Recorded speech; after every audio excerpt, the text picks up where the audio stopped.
Magandang araw mga kaubas. Nandito tayo ngayon sa farm para gagawa na naman ng isang vlog.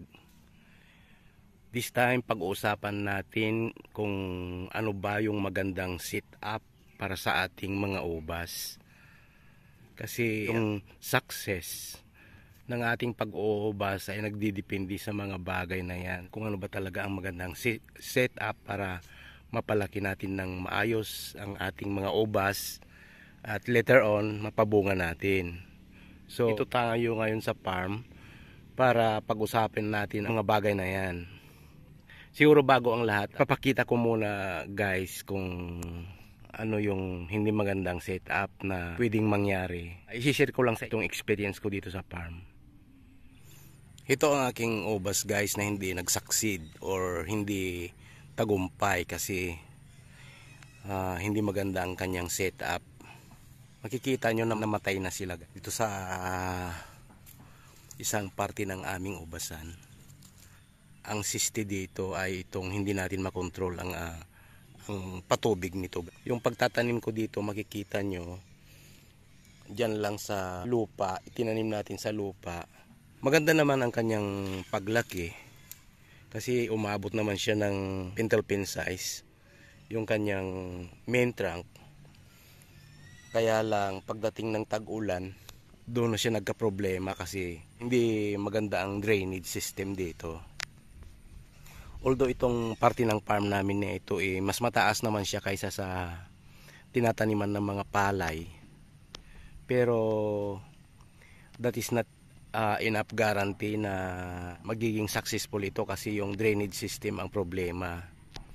Kung hindi maayos ang drainage system, talagang matatambak ang tubig dyan, so mabubulok ang mga ugat ng ating ubas. Yan ang nangyari dito guys kasi nitong nakaraan for 2 months or 2 buwan tuloy-tuloy yung ulan. It's rainy season, hindi natin makontrol yung patubig dito sa ating ubasan. Kaya ang nangyari, nagkaroon ng root rot, nabulok ang kanilang mga ugat. Kaya karamihan dito sa aming ubas na nandito sa parte na ito ng aming farm, namatay sila guys. So ano nga ba talaga ang magandang setup para sigurado na makakaligtas ang ating mga ubas at maganda ang kanilang pagtubo, pagbulas, paglaki? Ipapakita ko sa inyo guys at ipapaliwanag ko sa inyo ang medyo maganda-gandang setup according to my experience. If you are in the metropolis or urban centers gaya sa Maynila or sa mga syudad, siguro makontento na tayo sa container gardening na tinatawag nila, or yung paggamit ng pots or malaking flower pots para pagtaniman ng ating mga ubas. Limited ang space kasi sa syudad. Kung hanggang doon lang naman talaga ang kaya natin na i-provide, okay lang yung container gardening or paggamit ng flower pots. Pero dito kasi sa probinsya guys, as expected, malawak ang mga lupain dito. Ang ginawa ko dito sa isang setup ko na medyo successful naman talaga, gaya ng nakikita nyo, ay gumawa ako ng planters boxes. Nakikita nyo yan, pahaba siya hanggang doon sa dulo.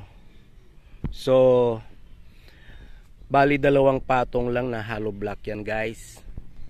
Yan, ipapakita ko, 2 patong lang yan. Hindi masyadong nakabaon yung mga hollow blocks para sa ganon yung ugat ng ating ubas ay pwedeng pumunta sa ilalim. Kasi yan, makikita nyo mas mataas itong lupa dito sa loob ng planters box kaysa dito sa elevation ng lupa sa baba. Yan sa kabila dito, mas mababa yan as compared dito sa itaas. Sa loob ng planters box mataas yan guys. Maganda yung planters boxes kasi namomodify natin ang lupa. Ginagamitan natin ito ng loose soil or yung mabuhaghag na lupa, at saka mapili natin ang inilagay natin dyan guys, yung mga matatabang lupa gaya ng mga compost, animal manure, may halong carbonized rice hull.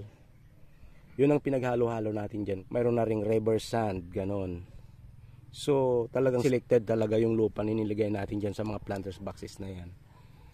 Gaya na nakikita nyo, medyo successful naman itong ating mga ubas dito. Mga 4 months sila, pero okay na rin yung paglaki ng kanilang mga main trunk. Kasi lampas na rin sa pencil size ito. So expected na by December or January, pwede na nating i-pruning ang mga protein canes ng ubas natin. So ito ang sinasabi ko guys, na medyo mas magandang setup na pwede nating gawin sa ating mga pagtaniman ng ubas kung nandito tayo sa probinsya. Hindi tayo dapat na pakampante na magtanim sa lupa na lang, kasi usually heavy soil yung mga yan. Kailangan modified ang lupa natin, kailangan loose soil, saka kung pwede patabain natin. By the way, itong loob ng planters box, walang pavement yan sa ilalim, true and true yan guys, para pag halimbawa yung ugat ng ubas pumailalim siya, gusto niyang mag-expand sa ilalim, pwede siyang lumabas dyan sa planters box na yan, pero sa ilalim na siya, ganon. Ang kagandahan pa niyan, pag nagdilig tayo, walang masasayang na tubig. Pag nag-abono tayo, walang masasayang na abono, kasi pupunta lahat yan sa ugat ng ating mga ubas, sa yung mga nutrients hindi masasayang. Hindi gaya diyan sa labas ng planters box, kasi may mga tanim din ako dito na hindi affected ng ulan, buhay pa naman sila. Pag nagdilig tayo dyan, medyo kalat, pati yung mga abono hindi masyadong mai-concentrate sa puno niya. Mas maganda pa rin itong planters box guys. Yun ang nire-recommend ko sa kapwa natin na mag-uubas. Ang isa pang kagandahan ng paggamit ng mga planters boxes, wala itong pagka sobra sa tubig or yung overwatering na tinatawag nila. Kahit umulan ng maghapon, magdamag, ligtas pa rin ang ating ubas, kasi yung tubig nagde-drain yan sa ilalim, bumababa din yan. Hindi kagaya dito sa ating ordinary na pagtataniman na walang planters box. Pag magdamag, maghapon na umuulan, tubig-tubig na yan. So ayun, affected ang mga ugat ng ating ubas, nagkakaroon ng rot rot, kaya yun ang isang problema nila, kaya yung iba namamatay. While dito sa planters box, walang pagka-overwater yan. So mas maganda pa rin ang nasa planters box na mga ubas. Yan ang aking observation. Ang palagi nating tatandaan guys ay yung requirement ng ating ubas, na dapat mabuhaghag ang kanyang lupa or loose soil. Tapos dapat well drain siya, hindi siya nabababaran ng tubig sa kanyang puno. Yun ang importante sa ating ubas guys. So if we prepare our setup for our grapes, dapat tatandaan natin yung mga requirement na yon, para sa ganun magiging successful ang ating mga ubas. Hindi ko sinasabi na ito ang pinaka best na setup sa pagtatanim ng ubas. Alam ko marami pa dyan ang mas maganda, pero depende na rin kasi sa ating capacity or kung ano ang mayroon sa atin.